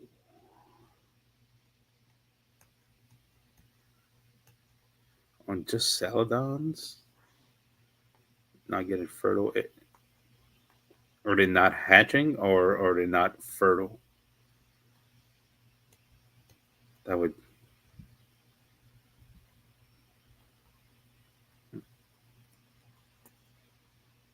That's a good one. Need some more information on that one, Heather. Julie's asking what kind of feeders I use. So I use some red J feeders. I bought all of mine from Thieving Otter Farm. I think she gets them from China or some other country. But like I drove up there and bought some because shipping is so expensive and I'm so cheap. So I made the 10-hour drive and bought feeders and replaced all of my feeders because I'm not a fan of hatching time cages, but their feeders are nice. I like their feeders. So that was the only ones I had that didn't waste. But like my Winola Ranch cages with the feed trough, they would waste feed all the time. I had J feeders. I had J feeders with feed restrictors that still wasted. I tried the WAR on J feeders, the long red feeders. I was even tried those and like everything wasted. I made my own feeders and in a stacking cage system, it's kind of your options are kind of limited.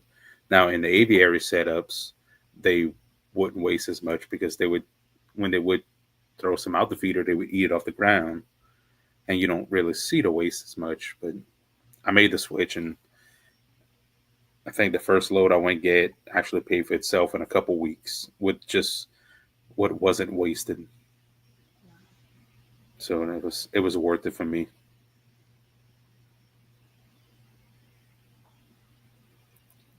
I think I got another good question. Mason's asking why do some say blue and some say blah? Is there a difference? No, same gene. It's Yeah. just the original, the German Yeah. stocks. Yeah, same.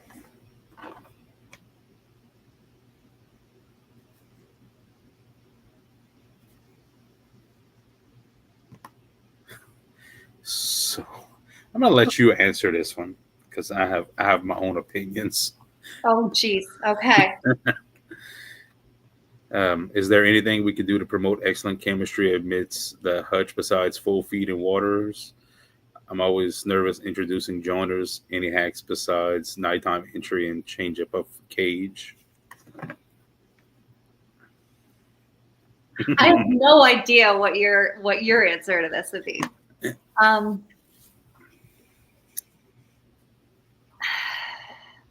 I have about a 2-week window when I have new breeders. 2-week window typically with something. If it's going to go wrong, it's going to go wrong. At least with what I've experienced. I guess what I'll say is when I find a group that works well together, I don't mess with it. it might take a little bit, to get there. Not every bird is going to be great with every other one. I did hutch setups though, where I had a male with females. So if it's like a bigger group setup, it might work completely differently than what I had to deal with. But um, yeah, when I find something that works, I usually keep it that way until I have to replace and rotate. But I don't have a magic, you know. Yeah. Yeah. Yeah. So for me, let's see if I can do this without going on a side quest. So for me, one of my breeding goals is always a good temperament. Um, breeding for a docile bird, but at the end of the day, these are still animals. You can't read their thoughts; they can't speak their mind. So, in a introducing quail to an already established covey, you don't know which one's going to cause a problem. You know, they won't tell you. It's not like kindergarten kids that are going to tattle on who's the aggressor.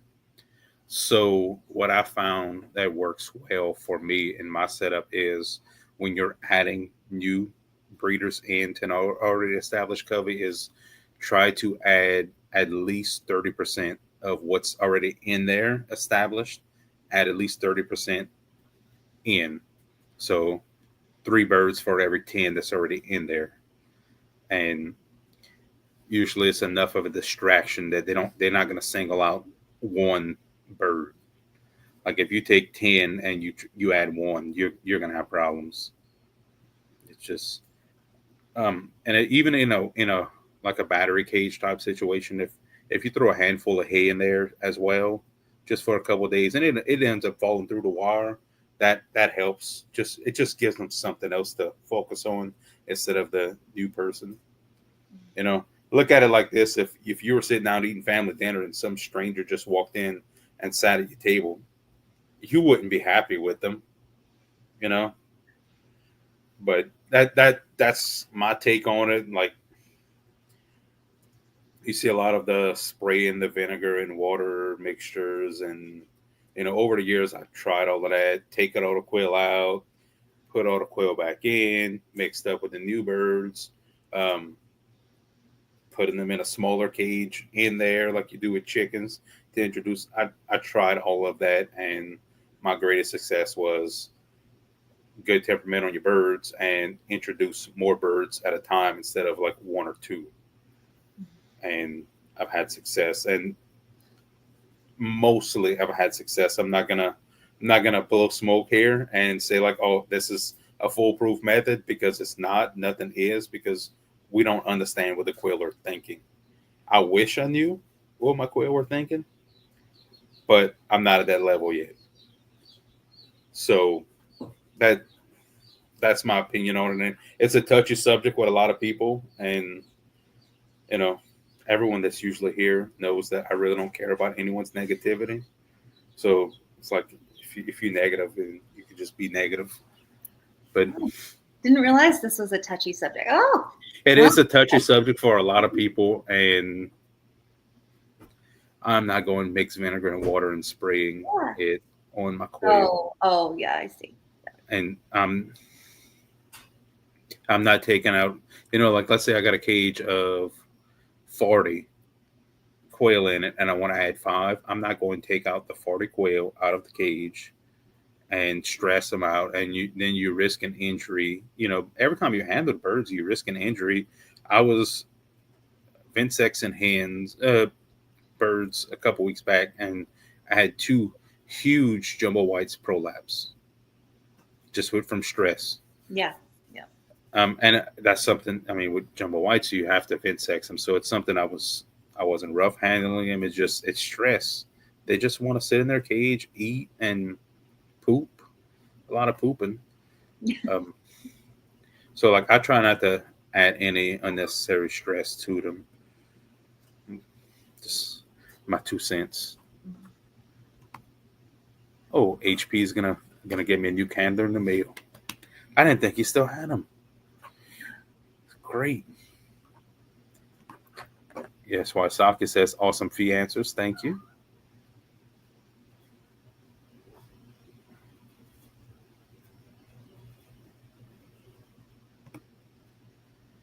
Oh, Heather. Heather says, what happens when you take German pansy hens and add a rue pansy male? What colors or dilutes would you get? Is that for me? Yeah. So so the rue gene would work the same way if you're using it with pansy base or if you're using it with any other base. So as long as you know what rue does, it's not going to work any differently if you put it with a pansy. So does she have rue? I think she has rue pansies. So if you have Egyptians and you know how it would work with Egyptians and Pharaoh, it would be it would be the same. So your result's going to be different depending on. Oh, okay. You said German pansy hens and add a rue pansy male. So this is going to be a sex link Yep. result. And so your sex link result would be would be pansy hens with rue and pansy males with carrying rue.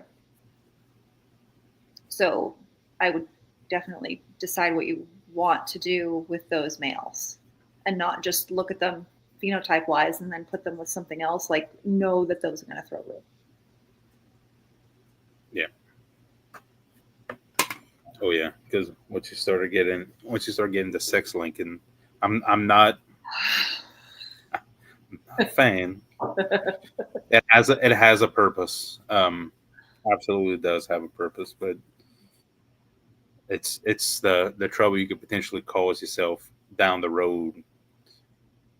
You know. My thing is the recessive pansy.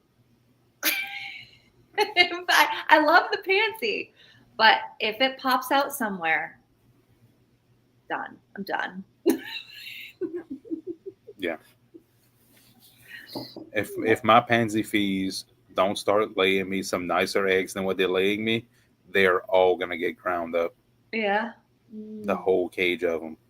I've about had it with them and the phone, but had it. I And do. like I've always disliked um, certain colors, and I've always found a nice love for the Fijian because it seems like my growl fees, fab fees, and Egyptian fees, the weather change, the heat, the cold, nothing matters. They just continuously lay. Mm-hmm. Um, Nothing bothers them. You could move them. You could disturb them. You could make all kinds of noise next to them. And nothing stops these birds from laying. And like I'm surprised the Groufy isn't more popular. I think because it's not fellow-sexable. Yeah. Yeah. I like a Groufy more than a homozygous sparkly fee. Yeah. I think they're stunner. Have Graufi celadons. Well, I'm not doing the salad thing again. No. Yeah. Yeah. Oh, I like them. Oh, they're I like beautiful. them for just their egg production. It's just Yeah. it's up there. I think so I'm playing around with like the Fijian and the Merle and I think like my blacks and my banded blacks, like they are more acceptable to being disturbed. Like if I make too much noise next to the cage, like they'll slow down laying. Whereas the growl feed and the more the growl feed than anything else, like nothing bothers them. Like nothing at all. If are you planning on? Do you have Fab Fee Yeah. Celadon too? Yeah. Oh, see, I'd be all over. Yeah. Yeah. Yeah. Yeah. So it's I like the Fijian for that, and like I tried in the Old Born, I had the growl fee at the top, and I think it was like at a thermometer on their egg rollout, it was like 117 degrees, and hands in the cage, and I would get like 25 eggs a day. Like it didn't bother them. And then I'm looking at those Italians that you know you get two eggs, and then one of them rolled too hard out the egg roll out and cracked. So I'm like, this is ridiculous. Yeah. Maybe the fallen gene's not the problem. Maybe it's just that my growl fees and my fees are so good that it makes everyone else look bad. Might be the problem. So it looks like we're at the end. Usually I go like an hour and a half, but we're an hour and 50. You have been a great guest. This has been fun. For bringing me on with my Yeah. chaos. Thank you for coming. Like this is great, and I'm sure the community enjoyed seeing your face. Yeah, it's been a minute. I'm hoping to get organized soon and get settled soon and have some actual plans that I can move forward with. I might change depending on if I move. Maine's Confetti Quail Farm might just be Confetti Quail. I don't know. This is going to be a whole new adventure for me. So I'm going to be watching your videos and your speakers and getting some inspiration because, yeah, I definitely want to do everything different this time. I don't know what that sounds like, but it'll be fun. Yeah, it's I'm sure the quail community. I see Steve comment in the bottom. He's looking forward to when you get active again. Me too. So you have a whole community ready for you. Yeah, It's I'm itching. I'm itching, and it's going to be hard to choose what to start with. But yeah, I'll have all kinds of questions. I'll pop into your group too. And yeah, absolutely. So I'm going to send an email out next week. Um, so the monthly business Zoom was on the third Tuesday of every month, and I'm going to keep it as that, but I'm going to go on like a beginner's business on the first Tuesday, which all the experienced ones are welcome to come to that one. But like, more people are getting quail, so more people are starting to sell quail or interested in selling quail. And I don't want to take anything away from the experienced people that already have businesses that are in there. So I'm gonna do it a separate one. Like everyone's welcome to go, but like I just want to keep the beginners questions with the beginners and not kind of clog up the advanced. So we're gonna do twice, which I think the May 6th is the next one. So it'll be fun. It'll be fun. I spend a lot of time doing that stuff, and like I do a lot of researching for people because when I'm at work, what else I'm gonna do? Like not gonna not gonna no no. Like so I sit at a computer and like I have a computer in front of me, so why not? yeah. Yeah, I get paid a lot of money to research quail stuff. It's but like that group is fun, and you get a lot of information out of it. I need to do better about because like I'm so sporadic. So like I'll get somebody message me randomly and like I want to do pet food in my state. So I do all the research for to send them everything they need to do, and then I just close the tab. So Yeah. I'm like, oh, so I started saving all the information. So I want to do a Google Doc with all of that, where I could just share that to the group instead of just like I'm like, nobody's ever gonna call me again from Idaho and ask me what they have to do. So I Until they do. yeah, and then their neighbor wants to do it. Yeah. Yeah, it. It was I, a full-time job just answering questions. it I have 4 cell phones. Yeah. Yeah. Yeah. and they always are going off. Mm-hmm. And then my website, I only have my website messages on one phone. Then like my personal Facebook page, my business Facebook page, so it stays pretty busy. I only had that, that one the one irate customer bothers me.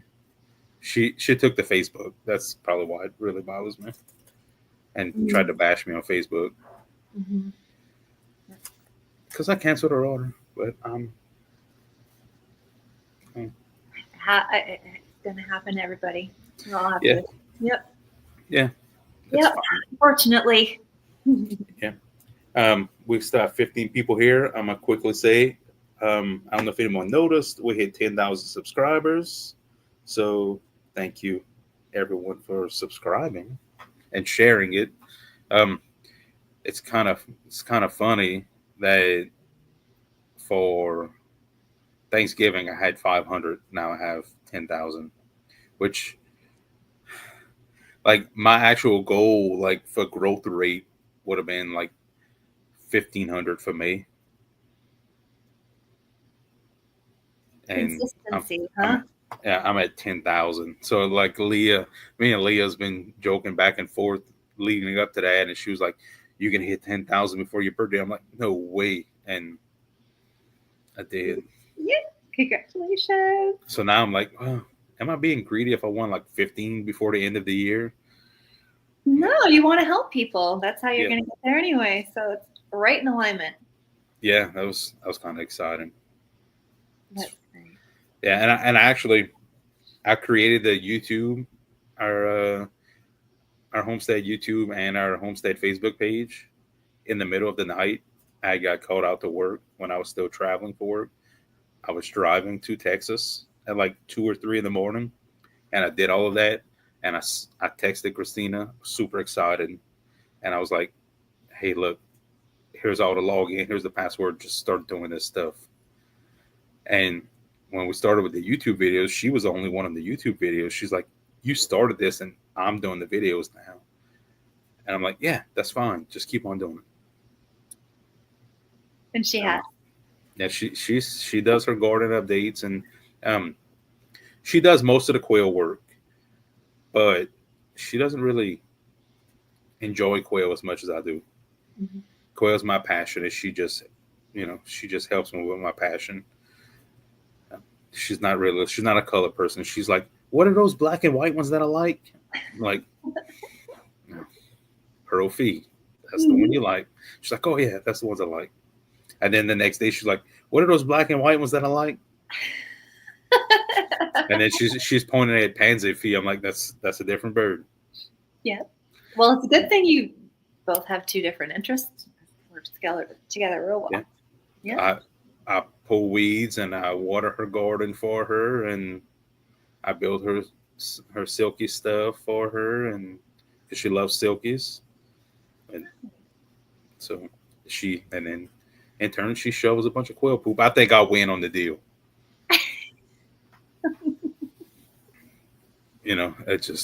It's hilarious. We're like polar opposites, and it's funny. Mhm. It just works. It's like I don't know if y'all heard a minute ago. I don't know if the mic picked it up. A bunch of chicks. She was hauling out a basket of quail chicks that just hatched. Of silky chicks. The quails tomorrow. Yeah, Oh, don't get me started. Or don't show me pictures of the silkies. Nothing. Nope. It's going to be real hard to get somewhere new and keep myself focused on it, a couple. I'm somewhere old, and it's hard to keep myself focused. Like this is ridiculous. Now she's coming with me to pick up the brooder tomorrow, and I realized the person that we're buying the brooder from breeds silkies. Oh, better bring a carrier with you. Yeah, she says she's bringing some chick shipping boxes. I'm like, oh Why? yeah, no. Yeah, I love that plan. That would be me too. Yeah. Mm-hmm. Yeah. When You I went pick can't. up feeders the last time from Thieving Otter Farm, she was like, she was looking for people with silkies along the way so I could stop and pick them up. I'm like, listen, I'm driving up there 10 hours.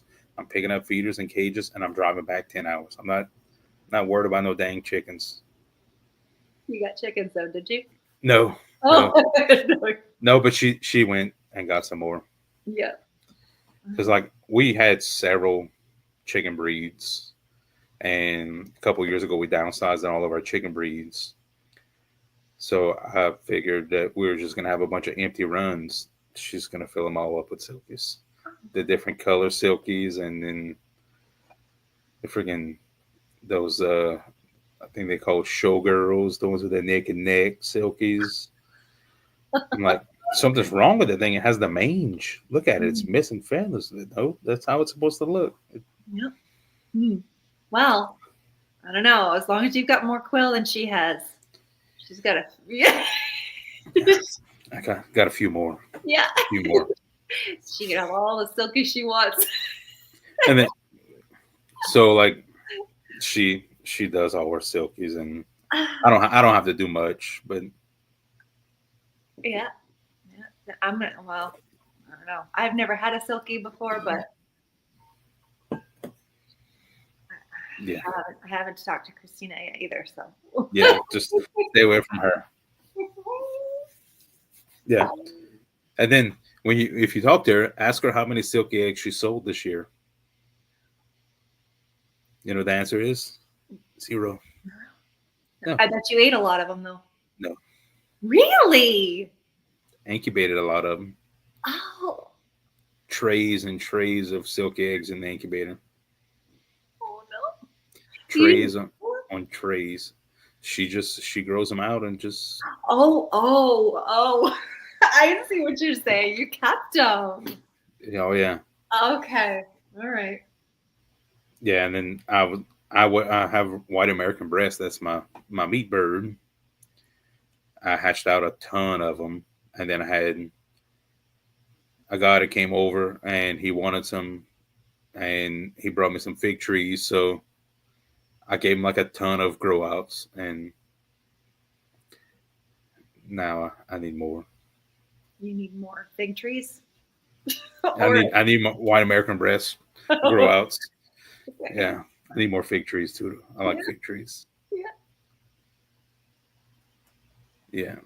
Well, I guess we're at 2 hours now, so I guess we'll sign off of here. Thanks for sitting in with us, everyone, and we'll see you next week.